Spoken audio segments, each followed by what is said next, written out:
2, 4, 7, 3, 5, 1, 3, 4, 3, 5, 2, negative 1. Now, if AX is B, find X. So, if AX daw equals B, find X. So, ang gagawin mo is, i-pre-multiply mo to by A inverse.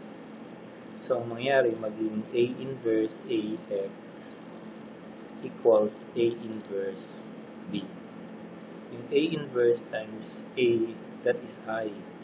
So, IX is equal to A inverse B. Okay, therefore, X is just A inverse B. So, ano ngayon yung X na to? Okay, calculator na lang natin yan. No? So, ang gawin mo, store na natin itong mga matrices na to. No? So, sa mode, matrix is 6. Okay, 1, 2 by 2.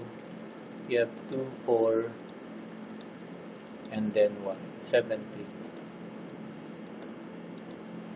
Okay, so, and then shift 4, let's define dim number 2 is another 2 by 2. We have 5, 1, at saka 3, 4. And then clear ulit. Okay, shift 4, and then define mo ulit yung 1, number 3, matrix is 3, 5, rather. Shift 4 ulit, shift 4, dim, 3, define mo ulit siya as 2 by 2, that is 5. And then you have 1. And then you have 3, 5, 3, 5, 2, negative 1. Okay, so check natin yung mga matrix. Shift 4, 3, 1, okay, 2, 4, 7, 3,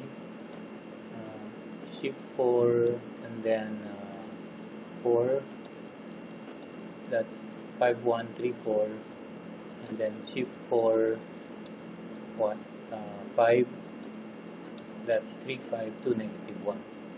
So, masasagutan na natin to. That's inverse A times B. That is just shift 4, okay, mat A inverse, okay, times shift 4 mat C, number 5. I'm sorry, mat B pala. Mat B, shift 4, mat B, number 4.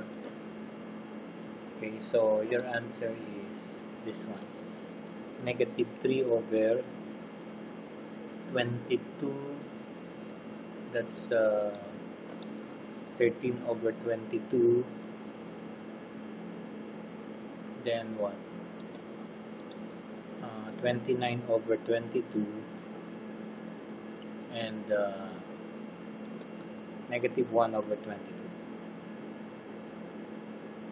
Kung gusto mong ma-check, that is stored into math answer. Pag minultiply natin tong AX, shift 4, tapos A is 3, then shift 4, math answer number 6. Okay, number 6, dapat makuha natin tong B equals, okay, makuha na natin yung B, 5, 1, 3, 4. Next is, ito naman, number 2. Number 2, how do you solve for X? So, ito, if post-multiply mo naman ng B inverse. So, magiging X, B, B inverse is equal to A plus C times B inverse. So, you have X equals what? A plus C times B inverse. So, alright. So, we compute shift 4 and then 3 plus shift 4 and then 5 multiplied by B inverse. Shift 4, 4 inverse. Okay. So, you get this answer. So, in this, I want you to, alright, I want you to write the answers here. 1, 2, 3, 4. write the answers there. Now, this is stored into math answer. Okay. So, ang gawin mo, let's check. Let's check what? XB. And then let's verify if that's the same as A plus C. Okay, what is that XB? Shift for 6 months math answer, then shift for 4. Okay, the answer is this one, 59. Okay, what is that A plus C? A plus C is 2 plus 3 is 5, 4 plus 5 is 9, 7 plus 2 is 9, and 3 plus minus 1 is 2. That's correct. What about this? X transpose A plus B C. So, gawin mo, X transpose now equals C. Dapat nasa likod ngayon to. A plus B inverse. And then, your X now will be the transpose C of A plus B inverse and then transpose. So, that will be your X. Okay. So, what is that X? That is, okay, let's have first, shift for, let's have the transpose, and then shift for mat C, that is 5, okay, times, okay, shift for, that is mat A, that is 3, plus shift for mat B, and then you have to invert it. Okay, so again we have already, okay, let's verify. This is transpose of mat C, sobra ba tayo ng parenthesis? Mat C, mat A inverse, tig ko lang pa sa isang parenthesis. So you have what? You have X is this one. X is 29, negative 24, negative 20, and 17. Let's verify kung tama to ha. So, we have what? Shift for transpose of shift for, that is math answer, that is stored sa F.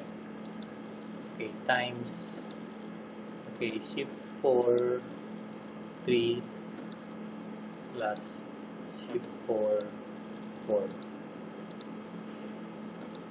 Okay, so you have 3, 5, 2, negative 1. That's correct. And then the last is this one, X, AX, B, C. How do you solve for X? So, gawin mo, XB muna is equal to A inverse C kasi nasa unahan. And then your X now becomes A inverse C B inverse. So, ito ngayon yung formula natin. So, let's see. Okay. Shift for that's shift for 3 inverse times shift for 5 times shift for 4 inverse. Okay, that's the answer. Let's see kung i-multiply ko yan, yung AXB. Dapat makuha ko yung C. Let's see. So, shift for, okay, 3, okay, 3, okay, shift 4, that is math answer, 6, shift 4, and then 4. Alright. Did I get this 3, 5, 2, negative 1? I want you to, okay, write X here in this one. Fill this up. So, fill this up. You have to fill this up.